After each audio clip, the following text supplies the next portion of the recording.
Kamaru Usman and Henry Cejudo believe that Justin Gaethje is likely to be next in line for a title shot, despite not seizing the opportunity to call out Islam Makhachev immediately after his impressive victory over Rafael Fiziev. Cejudo expressed his opinion that Gaethje missed a golden chance to stake his claim by not grabbing the mic and demanding a title fight right after his win. "I'm kind of pissed at Justin Gaethje. He should have grabbed that mic and said, 'Give me my damn title shot,'" Cejudo said, showing his frustration. Nonetheless, both he and Usman see a strong possibility that Gaethje will eventually get the opportunity to face Makhachev for the lightweight title. Cejudo praised Gaethje's fighting style, particularly his unique hockey dirty boxing uppercut, which allows Gaethje to control his opponent's neck and land a devastating blow. This technique has made Gaethje one of the most dangerous strikers in the UFC. Despite this, Cejudo acknowledged that self-promotion is vital in the fight game and expressed that Gaethje could have done more to push for the title shot after his win. Usman agreed with Cejudo, saying, "I still believe Dana White will give him that opportunity." Usman also speculated about Ilia Topuria's future in the lightweight division, suggesting that Topuria might end up facing Dustin Poirier in the near future. When the conversation shifted to a potential fight between Gaethje and Makhachev, Usman predicted that Makhachev would likely attempt to take the fight to the ground early in order to avoid Gaethje's powerful striking. "Nobody wants to get uppercut by Justin Gaethje or eat one of his kicks," Usman emphasized. Cejudo rounded out the discussion by acknowledging Gaethje's straightforward nature, calling it one of his most endearing qualities. Despite the tough camp ahead, Cejudo believes Gaethje still has a solid chance of earning the title shot.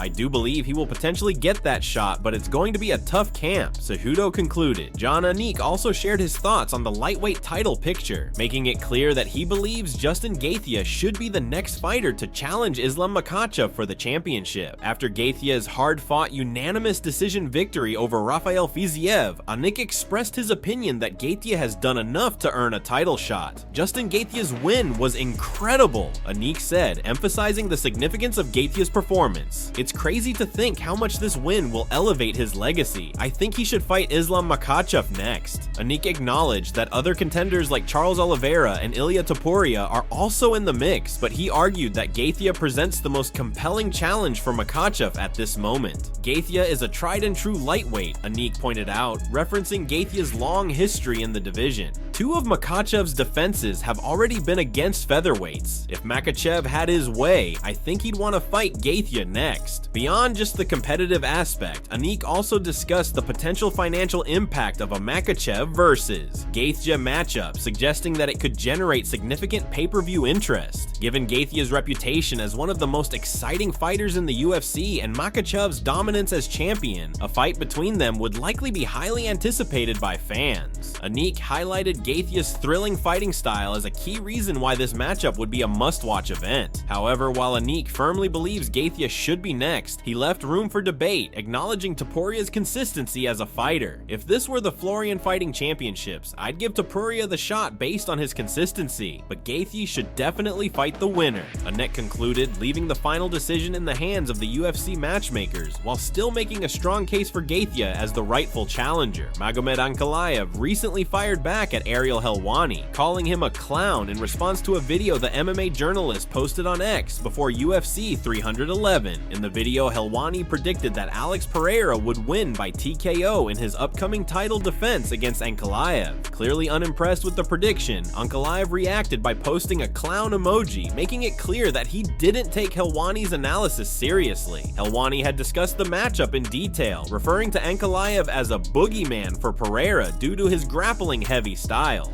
"A lot of people think Ankalaev will make the fight dirty, take Pereira down, and frustrate him," Helwani stated in the video. Despite acknowledging Ankalaev's strengths, Helwani ultimately leaned toward Pereira, predicting that the reigning champion's striking ability would prove too much for the Russian contender. However, Ankalaev's reaction suggested he wasn't impressed with Helwani's breakdown, possibly feeling that his skills were being underestimated. MMA journalist Joey later reposted Helwani's video, calling out the journalist for what he saw as a biased unbiased prediction. Ariel really embarrassed himself here, Joey wrote. Anyone who watches the sport with an unbiased eye knows Ankalaev could beat Pereira without even grappling. This comment fueled further debate among MMA fans, with some agreeing that Ankalaev's well-rounded skill set made him a serious threat, while others defended Helwani's perspective. Ankalaev's manager, Ali Abdelaziz, also jumped into the conversation, taking an even harsher stance against Helwani. In a scathing post, Abdelaziz claimed that Helwani had lost credibility among top-tier fighters. It's funny how Ariel Helwani only interviews losers now. He can't interview Islam Makhachev, Belal Muhammad, Magomed Ankalaev, Justin Gaethje, or other pound-for-pound greats because these warriors have no respect for him, Abdelaziz wrote. He went on to remind fans that Helwani had been removed from both ESPN and the UFC, predicting that he would soon face the same fate in the boxing world. He got kicked out of ESPN and the UFC, and now he'll get kicked out of boxing too. What a joke this guy is, Abdelaziz added, making it clear that he had little regard for the journalist's credibility. To cap it off, Abdelaziz dismissed Helwani's recent apology, likely referring to past disputes within the MMA community as completely insincere. With tensions between Helwani and several top fighters continuing to rise, it remains to be seen how this feud will develop in the coming weeks. Alexander Volkanovski remains confident that a rematch with Ilia Topuria will happen at some point in the future, even though Topuria has moved up to lightweight and vacated the featherweight title. The former champion firmly believes that their paths will cross again, and that he will have the chance to avenge his loss. "I'm over the losses," Volkanovski said in an interview with ESPN. "I'm going to get them back. I'm going to get the belt back, defend it, and add to my legacy. That Ilia rematch? Maybe it's meant to be." Volkanovski reflected on the uncertainty surrounding his next fight. Initially, he expected to face Topuria again, but as plans shifted, he found himself preparing for a different opponent, Diego Lopes. "I was game planning for Ilia, then I heard it might be Lopes," Volkanovski said. "At that point, I was like, just give me anyone. My first option would have been Ilia, but I don't care anymore. I just want to fight for the title." Despite the change in plans, Volkanovski remains laser-focused on reclaiming his spot at the top of the division. The former champion is determined to prove that he can still compete with and defeat the next generation of top contenders. He acknowledges the challenge posed by fighters like Lopes, who are young, hungry, and surging through the ranks. "I want to prove I can beat this new school of fighters," he said. "Lopes is young, hungry, and on a tear right now. If I go out and beat him, people will say, wow, Volk still has it." Volkanovski also revealed that he has made significant adjustments to his training and lifestyle to ensure he is in peak condition for his next fight. One of the biggest changes he has implemented is cutting out cheat meals 14 weeks before the fight, a move that he believes will help him perform at his absolute best. "I want to feel sharp, fast, and like myself," he explained. "I don't want to wait until 2 weeks before the fight to feel ready. This time, I'm holding myself accountable both in and out of the gym." With renewed focus and determination, Volkanovski is eager to remind the world why he was once the dominant force in the featherweight division. Whether it's against Lopes, Topuria, or any other top contender, he is ready to prove that his time at the top isn't over yet. Magomed Ankalaev has taken aim at Jon Jones, calling him out over his unwillingness to fight Tom Aspinall, while Aspinall himself responded in a way that hinted at his agreement. Ankalaev took to social media to fire shots at the reigning UFC heavyweight champion, writing, "Johnny's steroid machine was very disappointed I beat Alex. Please fight big Tom Aspinall. Stop running." Ankalaev was referencing a post that claimed Jones had left a comment on Alex Pereira's Instagram, stating, "Disappointed. I was looking forward to sharing the octagon with you." However, the comment was nowhere to be found on Pereira's page, leading to speculation that it was either deleted or completely fabricated. Regardless of its legitimacy, Ankalaev wasted no time in taking a dig at Jones, implying that the heavyweight champion was upset over Pereira's loss and suggesting that he was avoiding a fight with Aspinall. Ankalaev didn't stop there. He went on to resurface an older post from Jones, where Jones had previously dismissed the idea of fighting Aspinall, saying, "Tom only matters in the UK." Clearly unimpressed with this statement, Ankalaev reposted it with the caption, "Big Ankalaev time. Stop running." The message seemed to challenge Jones directly, pressuring him to stop avoiding a fight with Aspinall and instead step up to prove himself against the UFC interim heavyweight champion. Tom Aspinall, who has been vocal about wanting a fight with Jones, subtly responded to Ankalaev's call-out with a handshake emoji. Though he didn't add any words, the simple gesture spoke volumes, seemingly showing his agreement with Ankalaev's stance. Aspinall has repeatedly expressed frustration over the UFC's handling of the heavyweight title picture, making it clear that he believes he should be next in line to fight Jones. Jones, who is currently sidelined due to injury, has yet to respond to Ankalaev's comments. However, the growing pressure from both Ankalaev and Aspinall, as well as fans eager to see the fight, raises questions about how long Jones can continue to ignore these challenges. With Ankalaev's bold statements and Aspinall's silent approval, the UFC heavyweight division remains filled with intrigue, setting the stage for potential fireworks in the near future. During a meeting with the Irish Prime Minister, Donald Trump took a moment to praise Conor McGregor, once again showing his admiration for combat sports. While the discussions primarily focused on trade agreements and tariffs, Trump made sure to acknowledge McGregor's impact on the fight world. "I do happen to like your fighter," Trump said, referring to McGregor. "He's got the best tattoos I've ever seen. Conor's great. You have a lot of great Irish fighters, actually. You know why? Because they're tough, smart, and passionate people." Trump's remarks reflected his long-standing support for McGregor, whom he has previously praised on multiple occasions. Trump's comments didn't stop at McGregor alone. He took the opportunity to highlight Ireland's deep-rooted history in combat sports. He acknowledged the country's long-standing reputation for producing top-tier fighters, from boxing legends like Steve Collins and Katie Taylor to MMA stars like McGregor and Ian Gary. Trump's appreciation for the Irish fighting spirit was evident as he complimented their toughness and intelligence inside the ring and cage.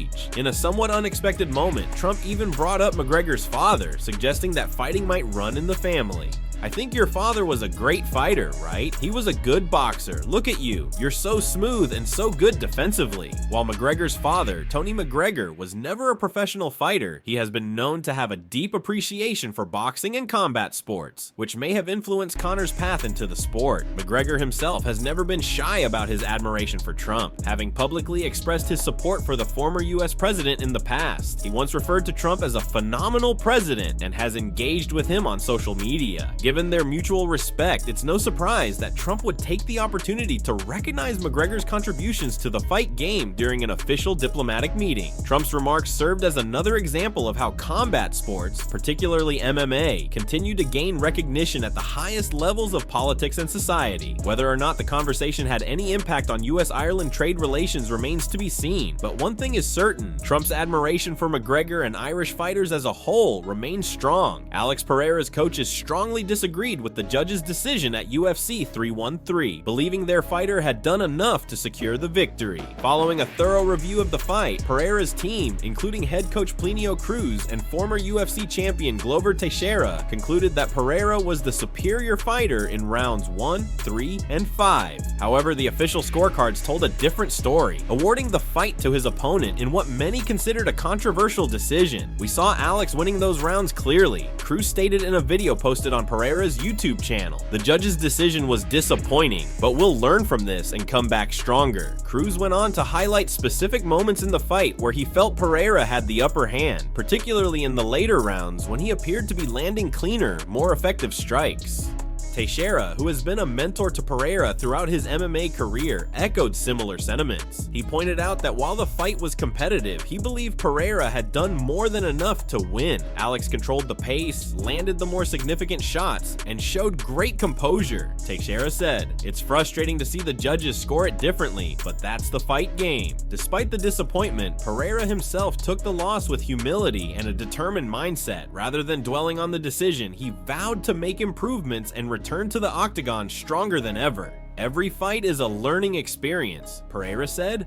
"I'll analyze what happened, work on my weaknesses, and come back even better." The controversial decision has sparked debate among fans and analysts, with many arguing that Pereira should have been declared the winner. Some have called for an immediate rematch, while others believe Pereira will have to earn his way back to another title shot. Regardless of what comes next, one thing is certain: Pereira and his team are not letting this setback define them. With the support of his coaches and a relentless work ethic, Pereira is determined to reclaim his place at the top of the division. Arman Tsarukyan has made it clear that he believes Justin Gaethje does not deserve a title shot unless he fights him first. The surging lightweight contender, who has won 3 of his last 4 fights, took to social media to call out Gaethje and make his case for a championship opportunity. I won 3 out of my last 4, only losing in an exhibition fight. Tsarukyan wrote, I have to fight for the belt. Dana White, I am ready. His statement suggests that he views himself as the rightful #1 contender in the division, dismissing the idea that Gaethje should leapfrog him for a title shot. Gaethje, however, wasn't having it. The former interim lightweight champion quickly fired back, questioning Tsarukyan's resume and ability to compete at the highest level. You barely got past number 11 on short notice, and before that, you got sent to the Shadow Realm. Gaethje wrote, if you really want to be the #1 contender and fight for the belt, you have to go through me. With both fighters standing firm in their claims, the lightweight division remains one of the most competitive in the UFC. If Gaethje and Tsarukyan end up facing off, it would be a high-stakes fight that could determine the next title challenger. Meanwhile, in the welterweight division, Belal Muhammad has made a bold promise ahead of his title defense against Jack Della Maddalena at UFC 315. Known primarily for his elite wrestling and grappling skills, Muhammad surprised fans by vowing not to shoot a single takedown in the fight. I'm going to go in there and outbox Jack, Muhammad said. I'm not going to shoot one takedown. I'm going to show him the meaning of Canelo hands. I'm going to prove I'm the best boxer in the UFC welterweight division. Trust me, you guys want to tune in. Don't miss it. Muhammad's declaration has added even more intrigue to the matchup. Della Maddalena is widely regarded as one of the most dangerous strikers in the welterweight division, but Muhammad's confidence in his boxing suggests he is ready to test himself in a stand-up battle. With both the lightweight and welterweight divisions heating up, the UFC continues to deliver high-stakes drama, setting the stage for some explosive matchups in the near future.